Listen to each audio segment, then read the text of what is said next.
गुरुदेव के चरणों में कोटि कोटि प्रणाम, गुरु शक्तियों के चरणों में कोटि कोटि प्रणाम।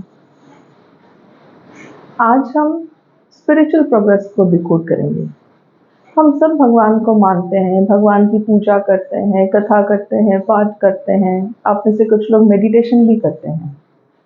तो कैसे पता चलेगा कि आपकी स्पिरिचुअल प्रोग्रेस कितनी हो गई है? जैसे स्कूल में बच्चे एग्जाम देते हैं तो फर्स्ट क्लियर गया, सेकंड में गए, सेकंड क्लियर गया, थर्ड में गए, तो ये प्रोग्रेस उनकी पता चलती है। किसी एग्जाम में कम मार्क्स लाए तो हमें पता चलता है बच्चे ने पढ़ाई नहीं की, ज्यादा ध्यान देने की जरूरत है, किस सब्जेक्ट में ध्यान देने की जरूरत है। तो एग्जाम्स बताते हैं कि हमारे बच्चे ने कितनी प्रोग्रेस की। वैसे ही अगर हम स्पिरिचुअलिटी से जुड़े हैं, अगर हम भगवान को मानते हैं, परमात्मा को मानते हैं, पूजा पाठ करते हैं, तो हमारा क्या स्टेप, हम कौन से स्टेप पे, हमारा कौन सा लेवल है और हमें और कितने प्रोग्रेस की जरूरत है, ये कैसे डिसाइड होगा? तो इसमें सबसे पहले स्टेप पे, सबसे नीचे वाले स्टेप पे जो है वो भक्त होते हैं या वो लोग होते हैं जो सारे भगवानों को इक्वल इंपॉर्टेंस देते हैं, सबको मानते हैं। मतलब वो मंडे शिव जी के मंदिर जाएंगे, ट्यूसडे जाएंगे हनुमान जी के मंदिर, फ्राइडे को देवी का भी करेंगे, सैटरडे हनुमान जी का भी करेंगे। तो आप कहोगे कि ये सही तो है, सही है कि हम सारे भगवानों को मानते हैं, सारे भगवानों को इक्वल इंपॉर्टेंस देते हैं, पर किसी एक भगवान को नहीं मानते। तो एज अ रिजल्ट क्या होता है, आपका जो भी प्रे है, आपका जो भी कंसंट्रेशन है, वो डिवाइड हो जाता है सारे भगवानों में। आप पे कोई भी मुसीबत आए तो हम क्या करते हैं, आप मंडे शिव जी के मंदिर जाएंगे, उनसे प्रे करेंगे कि वो काम हो जाए। कोई आपको कहेगा कि ट्यूसडे इस मंदिर जाओ, प्रे करो, ट्यूसडे गणपति जी के मंदिर जाएंगे, प्रे करेंगे कि वो काम हो जाए। कोई कहेगा कि फ्राइडे देवी का उपवास कर लो तो आपके प्रॉब्लम्स कम हो जाएंगे। तो आप सारी चीजें करते हो, एज अ रिजल्ट हर चीज में आप अपना 25% देते हो, 50% देते हो, 100% आपका भाव, 100% आपका चित्त नहीं जाता। तो भगवान तो सारे ही मानते हैं हम लोग, पर जब प्रॉब्लम आई, जब हम प्रे करें, तब किसी एक पे कंसंट्रेट करें। यह है आपका सेकंड स्टेप। जब हम मंडे भी जाते हैं मंदिर, ट्यूसडे भी जाते हैं, फ्राइडे भी जाते हैं, सैटरडे भी जाते हैं, पर अगर हम किसी मुसीबत में हैं तो मांगेंगे हम किसी एक ही भगवान से। वो सबके अलग अलग फेवरेट गॉड होते हैं जो हम कहते हैं। जैसे मेरे हनुमान जी फेवरेट हैं, तो मैं जब भी मुसीबत में हूं तो मेरे मुंह से पहले उनका ही नाम आता है। जब भी कुछ अच्छा हो तो भी थैंक्स मैं उनको ही बोलती हूँ। बट इक्वली मैं देवी को भी मानती हूँ, मैं शिव जी को भी मानती हूँ, मैं गणपति पापा को भी मानती हूँ।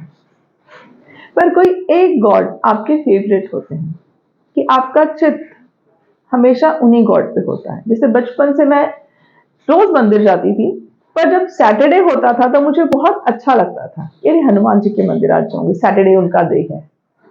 कोई भी काम अगर सैटरडे है तो मुझे अलग से खुशी होती थी, कैसे लगता था हाँ आज तो हनुमान जी साथ होंगे। तो एक आपके मन में ही एक किसी भगवान के लिए क्या आ जाता है, ज्यादा डिवोशन आ जाता है। तो आप सेकंड स्टेप पे हो तब जब आपका चित्त, आपका फोकस, आपका कंसंट्रेशन सिर्फ एक भगवान पे होता है। तब हम कहेंगे कि आपकी एक और स्पिरिचुअल प्रोग्रेस हो गई है। और ये नेचुरल प्रोग्रेस है। जैसे जब हम छोटे होते हैं तो हमें सारे भगवानों के बारे में हमारे पेरेंट्स बताते हैं, फिर हमें लगता है कि जब हम सारे भगवानों को जानते हैं, उनका प्रे करते हैं, तब किसी एक भगवान के लिए हमारे मन में ज्यादा श्रद्धा होती है। तो वो आपका एक स्टेप प्रोग्रेस बढ़ गया, सेकंड स्टेप पे पहुंचे। कुछ लोग इस स्टेप को भी क्लियर करके थर्ड स्टेप पे पहुंच चुके हैं, वो जो समाधिस्थ गुरु को मानते हैं। जैसे शिरडी के साईं बाबा, उनको बहुत मानते हैं, थर्सडे का उपवास करते हैं, थर्सडे की पोथी पढ़ते हैं, शिरडी जाते हैं। उन्हें लगता है कि ऐसा कोई काम नहीं जो शिरडी के साईं बाबा नहीं कर सकते, ऐसी कोई मेरी मन्नत नहीं, ऐसी कोई इच्छा नहीं जो पूरी नहीं कर सकते। मुसीबत में हम उन्हीं को याद करते हैं, जब खुश हो तभी हमें लगता है कि साईं बाबा की कृपा से सब सही हो रहा है। शिरडी जाके हमें बहुत शांति मिलती है, सुकून मिलता है। फिर अगर हम लिस्ट बनाएं तो शिरडी के साईं बाबा ने हमारी सारी इच्छाएं पूरी की, समाधिस्थ गुरु हैं, उन्होंने सारी इच्छाएं हमारी पूरी की। अगर हम लिस्ट बनाए ना तो हमने सारी मटेरियलिस्टिक चीजें मांगी है। हम गाड़ी मांगते हैं, बंगला मांगते हैं, घर मांगते हैं, हम बच्चों की हेल्थ मांगते हैं, फिर बच्चों की पढ़ाई मांगते हैं, पढ़ाई होने के बाद हम बच्चों के लिए जॉब मांगते हैं, जॉब होने के बाद हमें लगता है अब उनकी शादी अच्छे से हो जाए, शादी हो तो उनके बच्चे, उनके बच्चों की पढ़ाई, उनका career. It's a never ending cycle, हम मांगते ही रहते हैं। तो इस स्टेप पे अगर हम अटके हैं तो ये आप फिर भी हम कहेंगे कि बहुत अच्छी स्टेप है, थर्ड स्टेप तक हम पहुंच गए। इस स्टेप से निकलने कैसे, या इस स्टेप से प्रोग्रेस कैसे करें? बचपन में एक स्टोरी सुनी होगी आपने, एक जिन है और वो किसी लड़के को मिलता है, तो लड़के को कहता है कि 3 विशेस मांगो। तो लड़का तो पहले सोच में लग जाता है कि ऐसे कैसे हो सकता है, जिन मेरी विशेस कैसे पूरी कर सकता है। फिर वो सोचता, डरता है, चेकिंग करने के लिए सोचता है कि मुझे बहुत सारे पैसे दे दो। तो जिन फट से हाजिर कर लेता है बहुत सारे पैसे। तो लड़का खुश हो जाता है, बोला अरे ये तो सच में हो गया। फिर बोलता है एक बार और चेक करता हूँ, एक बार और चेक करता हूँ। बोलता है मेरे पास ना एक महल हो और खाने पीने की कमी ना हो, सब कुछ अच्छा अच्छा मेरे पास हो। तो जिन चुटकी बजा के वो भी दे देता है। अब बच्चे को कॉन्फिडेंस आ जाता है, बच्चे को एकदम 100% श्योर हो जाता है कि जो जिन है ये सही काम कर रहा है, मैं जो भी इच्छा करूं वो पूरी करता है। यही हम करते हैं। हम किसी भी एक भगवान को मानते हैं और हमें लगता है कि नहीं ये भगवान, ये गुरु मेरे एकदम फेवरेट गुरु हैं, इनसे मेरी कनेक्टिविटी है, क्योंकि मैं जो भी इच्छा करती हूँ मेरी इच्छा पूरी होती है। ऐसे वक्त पे हम इस साइकिल में अटके हुए एक एक मटेरियलिस्टिक चीजें मांगने में ही जिंदगी बिता देते हैं। ऐसे वक्त में हमें क्या मांगना चाहिए? जैसे उस जिन वाले बच्चे ने किया, उसने थर्ड विश क्या मांगी? उसने थर्ड विश मांगी कि आप मेरी सारी विशेस पूरी करो, मैं जो भी मांगू वो मुझे दो। अब जिन को तो वो मानना ही था, पर अब क्या हुआ कि जब भी जिंदगी में वो बच्चा कुछ मांगे वो जिन को पूरा करना है। क्यों? क्योंकि थर्ड विश क्या है कि मेरी हर विश आप पूरी करो, मैं जब भी कोई चीज मांगू आप मुझे दो। तो ऐसा हम क्यों नहीं करते? ऐसी कोई चीज हम क्यों नहीं मांगते अपने गुरु से, समाधिस्थ गुरु से, अपने भगवान से, कि हमारी सारी इच्छाएं अपने आप पूरी हो जाए? तो आप जब अब जाएं शिरडी, या आप जब थर्सडे प्रे करें, अपने गुरु से प्रे करें, समाधिस्थ गुरु से प्रे करें, तब उनसे आप मांगिए कि आपको आत्म साक्षात्कार मिले, आपको आत्मा भाव ज्यादा हो, आप में शरीर भाव कम हो। क्योंकि हम जो सारी चीजें मांगते हैं ये सिर्फ शरीर भाव की चीजें मांगते हैं, आत्मा भाव की चीजें नहीं मांगते। तो अगर हम मांगे कि मुझे आत्म भाव बढ़े मेरा और शरीर भाव कम हो, मतलब हम आत्म साक्षात्कार मांगे, तब तो प्रॉब्लम ही मेरा खत्म हो जाएगा।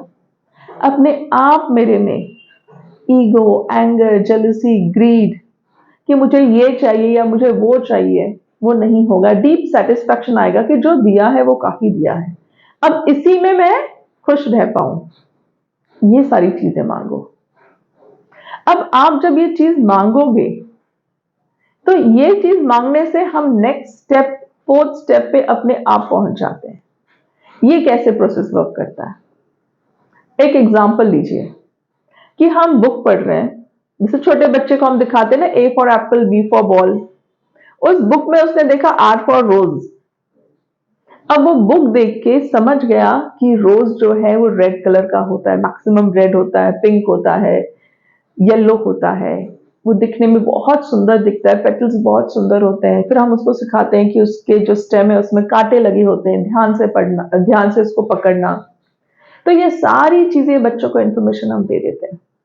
फिर हम कहते हैं कि रोज की जो खुशबू है, गुलाब की जो खुशबू है वो बहुत अच्छी होती है। तो बच्चा कहता है कि कैसे होती है? तो क्या हम उसको उस बुक के थ्रू उस खुशबू को एक्सपीरियंस करवा सकते हैं, उसकी अनुभूति करवा सकते हैं? नहीं करवा सकते।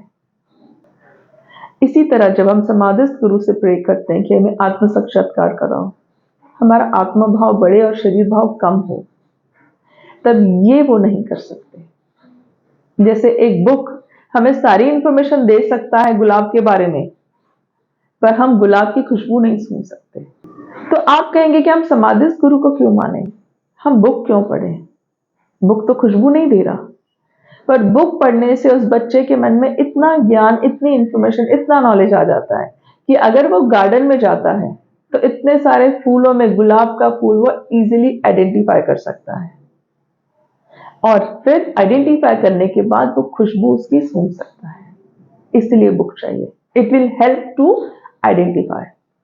समाधिस्थ गुरु भी हमें इसलिए चाहिए ताकि जब हम उनसे प्रे करें, आत्म साक्षात्कार मांगे, तब वो हमारे जिंदगी में एक जीवंत गुरु लाते हैं, जो कि है आपका 4th स्टेप।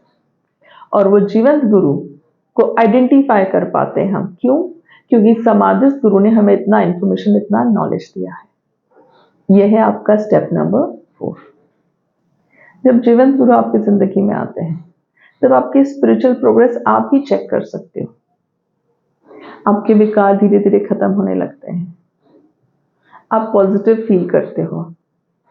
आपको डर नहीं लगता किसी बात का। आपको एक अश्योरेंस होता है कि हाँ, मेरा साथ देने के लिए, मुझे गाइड करने के लिए, स्टेप बाय स्टेप मेरे साथ रहने के लिए कोई है। जिसे जूने जमाने में होते थे, राजा महाराजा होते थे, वो एक गुरु रखते थे, पर्सनल एडवाइजर। क्यों? ताकि जब वो राजपाट चला रहे हैं तो उनका फुल कंसंट्रेशन वहां हो, और जहां भी उन्हें एडवाइस की जरूरत हो, स्पिरिचुअल एडवाइस की जरूरत हो, वो जीवंत गुरु से पूछ लें।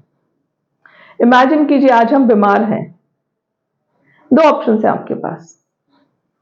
या तो हम जाएं और एक अच्छे डॉक्टर से, जो स्पेशलाइज्ड डॉक्टर है, उससे जाके ट्रीटमेंट करवा लें। सेकेंड ऑप्शन हमारे पास है कि जिस तरह वो डॉक्टर बना है, उस तरह हम भी डॉक्टर बन जाएं और हम खुद का इलाज कर लें। डॉक्टर बनना गलत नहीं है। बहुत सारे बच्चे डॉक्टर बनते हैं, पर कब बनते हैं? जब वो पढ़ाई लिखाई कर रहे हैं, जब वो अपना कैरियर डिसाइड कर रहे हैं, 10th हो गया, 12th हो गया, उसके बाद वो डॉक्टर बनते हैं। 20-25 साल के होने के बाद जब हम बीमार पड़े, तब हम डॉक्टर बनते हैं क्या? नहीं। तब हमारे लिए बेस्ट होता है कि जो स्पेशलाइज्ड पर्सन है, उसके पास जाके ट्रीटमेंट करवा लें। सपोज हमें किसी पे केस करना है, तो हम क्या करेंगे? वकालत पढ़ेंगे क्या? नहीं। जो ऑलरेडी ये काम कर चुके हैं, हम उनसे एडवाइस लेंगे और उनके थ्रू हम वो काम करवाएंगे। हमें घर बनाना है, तो हम इंजीनियरिंग करेंगे क्या? नहीं। तो इसी तरह से अगर हमें स्पिरिचुअल प्रोग्रेस करनी है, अगर हमें परमात्मा से कनेक्टिविटी बनानी है, इट इज नॉट इम्पॉसिबल कि हम अकेले अकेले ये काम नहीं कर सकते। हम सब ये काम कर सकते हैं, पर इसमें अगर हमें किसी जीवंत गुरु का हेल्प मिल जाता है, तो वो हमारा माध्यम बन के, उनकी कनेक्टिविटी भगवान से है, वो ही is a specialised person. Spiritual progress उनकी हो चुकी है और वो स्पेशलाइज्ड पर्सन है इस फील्ड के लिए। तो हम उनसे कनेक्ट होते हैं, हमारी प्रॉब्लम्स उनको बताते हैं, उनसे हेल्प लेते हैं, और वो हमें एग्जैक्ट एडवाइस देते हैं, बिकॉज उनकी कनेक्टिविटी परमात्मा से हो चुकी है। तो इसी तरह एक और एग्जाम्पल मैं आपको बताती हूँ। जैसे हम फर्स्ट स्टेप तो मान लेते हैं कि हम सारे भगवानों को मानते हैं। सेकंड स्टेप भी हम बहुत जने करते हैं कि फेवरेट गॉड मेरे गणपति बप्पा है, या हनुमान जी हैं, या शंकर भगवान है। आप में से कुछ लोग थर्ड स्टेप तक भी पहुंच जाते हैं कि समाधिस्थ गुरु को मानते हैं। अब जब गुरु की बात आती है, जीवंत गुरु की बात आती है, तो आप कहते हैं जीवंत गुरु की क्या जरूरत है? देखिए, हम सबको भगवान ने बनाया है। जब हमने जन्म लिया, तब हमारा ख्याल रखने के लिए, पर्सनल ख्याल रखने के लिए माँ बाप बनाए। माँ बाप हमारे हर तरह से मदद करते हैं, हर तरह से देखभाल करते हैं, फिर भी हमें स्कूल भेजते हैं टीचर्स के पास। क्यों? क्योंकि कुछ बातें माँ बाप नहीं समझा सकते। एक एज आता है, तब हमें माँ बाप की हर बात गलत लगती है। तब कोई और एक एडवाइजर हो, टीचर हो, जो आपको इस चीज के बारे में इंफॉर्मेशन दे, जो आपको सही गलत बताए। तो भगवान हर जगह नहीं रह सकते, इसलिए उन्होंने माँ बाप बनाए। सिमिलरली माँ बाप भी हर जगह आपकी हेल्प नहीं कर सकते, इसलिए गुरु है, जो आपको हर तरह का ज्ञान, हर तरह की एडवाइस, करेक्ट एडवाइस दे सके। एक और एग्जांपल ले लीजिए। एक स्कूल होता है, एक मैनेजमेंट होता है। स्कूल में प्रिंसिपल है, ही इज द मेन, जो कि पूरे स्कूल को मैनेज करते हैं। फिर हर क्लास के लिए वो क्लास टीचर्स भी देते हैं कि एक क्लास टीचर के अंदर इतने बच्चे हैं। फिर भी हर क्लास में हर सब्जेक्ट पढ़ाने के लिए अलग टीचर आते। क्यों? बिकॉज वो स्पेशलाइज्ड है, मैथ्स कराने के लिए, साइंस कराने के लिए, हिंदी कराने के लिए। अब वो टीचर भी क्या करती है, एक मॉनिटर बनाती है जो उसके एब्सेंस में पूरा क्लास मैनेज करे। उससे भी आगे कभी कभी होता है, उस मॉनिटर के अंदर रो मॉनिटर्स भी बनते हैं कि एक एक रो जो है उसके लिए एक अलग अलग मॉनिटर्स, मतलब और ज्यादा ध्यान दे सकेंगे हम बच्चों को। एक एक बच्चों पे ध्यान जाएगा, एक एक बच्चे ने होमवर्क किया है कि नहीं किया है, बुक कंप्लीट है कि नहीं किया है, ये सब चेक कर सकेंगे, जो अकेला प्रिंसिपल नहीं कर सकता है। इसीलिए ज्यादा एक्स्ट्रा अगर आपको चाहिए, कोई आप पे ध्यान दे, कोई आपके लिए स्पेशल एडवाइजर हो जो आपको गलत काम करने से रोके, जो आपको सही डायरेक्शन दे, तो वो है जीवन गुरु। अब जीवन गुरु के अंदर धीरे धीरे धीरे आपकी प्रोग्रेस होती जाएगी, आत्म भाव आपका बढ़ता जाएगा, शरीर भाव खत्म हो जाएगा। तो एक स्टेप जब आएगा, जब आपका शरीर भाव पूरी तरह खत्म हो चुका और आत्म भाव 100% आ गया है, तब गुरु के सारे क्वालिटीज आप में आने लगते हैं, क्योंकि गुरु को तो आत्म साक्षात्कार मिल चुका है, वो तो कनेक्टेड है भगवान से। तो ऐसे स्टेप में हम इतने ज्यादा कनेक्ट हो जाते हैं गुरु से, 100% हम कनेक्ट हो जाते हैं गुरु से, कि उनके सारे क्वालिटीज हमारे अंदर आ जाते हैं। और जब ये स्टेप आता है, तब हम step number 5, that is last step of spiritual progress पे पहुंचते हैं। वो है कि जब आप ही आपके गुरु हो जाते हो, तब आपको किसी के भी हेल्प की जरूरत लाइफ में नहीं पड़ती। हर प्रॉब्लम, हर मुसीबत, हर चीज का सॉल्यूशन आपको आपके अंदर से ही मिलता है। यह है लास्ट स्टेप, जब आप ही के अंदर आप गुरु को एक्सपीरियंस करोगे, आप परमात्मा को एक्सपीरियंस करोगे कि आपके अंदर ही भगवान है। हम आत्मा है और भगवान परमात्मा है। जब ये स्टेप आता है, तब हमारे आत्मा की कनेक्टिविटी परमात्मा से हो जाती है, क्योंकि हमारी आत्मा इतनी प्योर हो चुकी है कि वो एज गुड एज भगवान का ही अंश, प्योर अंश है। आज भी हमारे अंदर आत्मा है, पर हम शरीर भाव में इतने फंसे हुए हैं कि हम उसको इंपॉर्टेंस नहीं देते, या हमें लगता है गुस्सा करना तो सही है ना, थोड़ी जलन तो होगी ना, थोड़ा दुख तो होगा दूसरों की प्रोग्रेस देख के, तो हमें लगता है ये नॉर्मल है, ऐसा तो सबको होता है। पर जब आप इस चीज को ओवरकम कर लोगे, तब आपकी आत्मा परमात्मा की आत्मा जैसे हो जाएगी, प्योर हो जाएगी, और तब हम कहते हैं कि आत्मा परमात्मा एक हो गया, कि आपके अंदर ही भगवान है, आपके अंदर ही गुरु है। यह है last step of spiritual progress. तो आपको भी अगर प्रोग्रेस करना है, स्पिरिचुअल प्रोग्रेस करना है, परमात्मा से कनेक्टिविटी बनानी है, तो किसी जीवन गुरु के शरण में जाइए, किसी जीवन गुरु को समर्पण कीजिए, ताकि वो जीवन गुरु आपको हेल्प करे परमात्मा से कनेक्टिविटी बनाने में, और आपके लाइफ का पर्पस आप बिना ऑब्स्टेकल 100% पॉजिटिविटी के साथ पूरा कर पाओ। फॉर एग्जाम्पल, अगर हमें घर बनाना है, तो हम अपना जॉब, पढ़ाई लिखाई सब छोड़ के, खाना बनाना, काम धाम सब छोड़ के घर बनाने लगते हैं क्या? नहीं, हमारी लाइफ का पर्पस हम फॉलो करते हैं और किसी को स्पेशलाइज्ड पर्सन को देते हैं, भाई हमें घर बना के दो। वैसे ही आपके लाइफ का पर्पस आप अच्छे से निभा पाओ, आपका जो काम है, आपका जो कर्म है, वो अच्छे से निभा पाओ, और उस कर्म को करते हुए, उस काम को करते हुए, उस पर्पस को फुलफिल करते हुए आपको जो पॉजिटिव एनर्जी चाहिए, वो जीवन गुरु से कनेक्ट होके आपको जल्द से जल्द मिले। यही गुरु चरणों में प्रार्थना है।